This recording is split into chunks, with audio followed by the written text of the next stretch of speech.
ಎಲ್ಲರಿಗೂ ನಮಸ್ಕಾರ. ಅಡುಗೆ ಮನೆ ತಿನಿಸುಗಳು ಯೂಟ್ಯೂಬ್ ಚಾನಲ್ಗೆ ಸ್ವಾಗತ. ಇಂದು ಬಸಳೆ ಸೊಪ್ಪನ್ನು ಬಳಸಿಕೊಂಡು ಸಾಂಬಾರು ಮಾಡೋದು ಹೇಗೆ ಅಂತ ನೋಡೋಣ.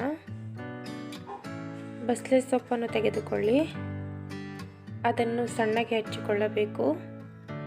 ಹಚ್ಚಿಕೊಂಡು ನೀರಲ್ಲಿ ಹಾಕಿ ವಾಶ್ ಮಾಡಿಕೊಳ್ಳಿ. ಈ ರೀತಿ ಸಣ್ಣಗೆ ಹಚ್ಚಿಕೊಂಡು ವಾಶ್ ಮಾಡಿಕೊಳ್ಳಿ. ಅದಾದ ಮೇಲೆ ಗ್ಯಾಸ್ ಸ್ಟವನ್ನು ಆನ್ ಮಾಡಿ ಅದರ ಮೇಲೆ ಒಂದು ಕುಕ್ಕರ್ ಇಡಿ. ಕುಕ್ಕರ್ಗೆ 1 ಕಪ್ನಷ್ಟು ತೊಗರಿಬೇಳೆ, ಹಾಗೆ 1/4 ಕಪ್ನಷ್ಟು ಹೆಸರುಬೇಳೆ, ಅದಾದ ಮೇಲೆ ವಾಶ್ ಮಾಡಿಟ್ಟುಕೊಂಡಂತಹ ಬಸಳೆ ಸೊಪ್ಪು,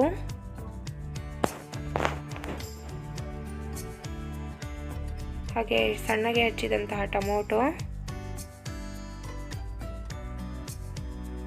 ಖಾರಕ್ಕೆ ಎಷ್ಟು ಬೇಕೋ ಅಷ್ಟು ನೋಡಿಕೊಂಡು ಹಸಿಮೆಣಸಿನಕಾಯಿ, ಹಾಗೆ ಸಿಪ್ಪೆ ತೆಗೆದಂಥ ಬೆಳ್ಳುಳ್ಳಿ, ಸ್ವಲ್ಪ ಈರುಳ್ಳಿ,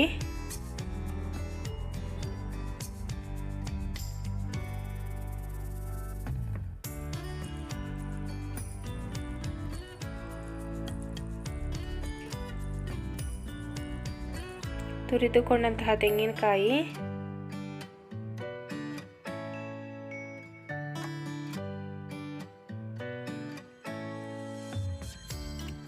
ಒಂದು ಟೀ ಸ್ಪೂನಷ್ಟು ಜೀರಿಗೆ,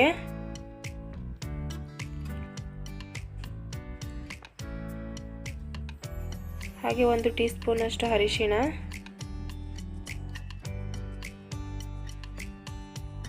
2 ಟೀ ಸ್ಪೂನಷ್ಟು ಧನಿಯಾ ಪುಡಿ,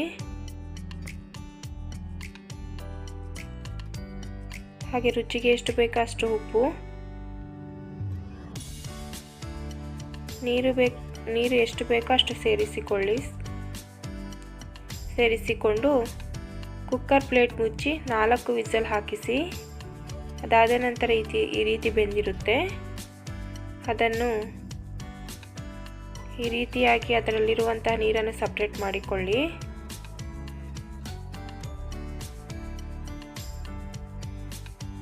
ಈ ರೀತಿ ತಿಳಿಯೆಲ್ಲ ಸಪ್ರೇಟ್ ಮಾಡಿದ ನಂತರ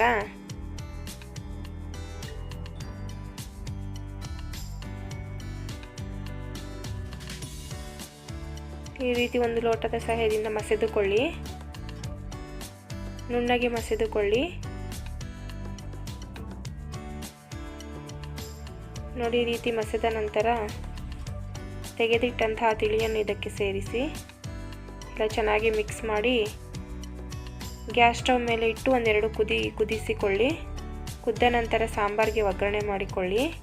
ಗ್ಯಾಸ್ ಸ್ಟವನ್ನು ಆನ್ ಮಾಡಿಕೊಂಡು ಬಾಣಲೆಗೆ ಸ್ವಲ್ಪ ಎಣ್ಣೆ ಹಾಕಿ ಸಾಸಿವೆಯನ್ನು ಹಾಕಿಕೊಳ್ಳಿ.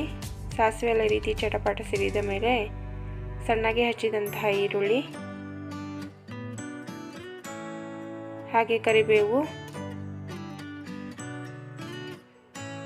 1-2 ಒಣಮೆಣಸಿನಕಾಯಿ ಇವೆಲ್ಲ ಹಾಕಿಕೊಂಡು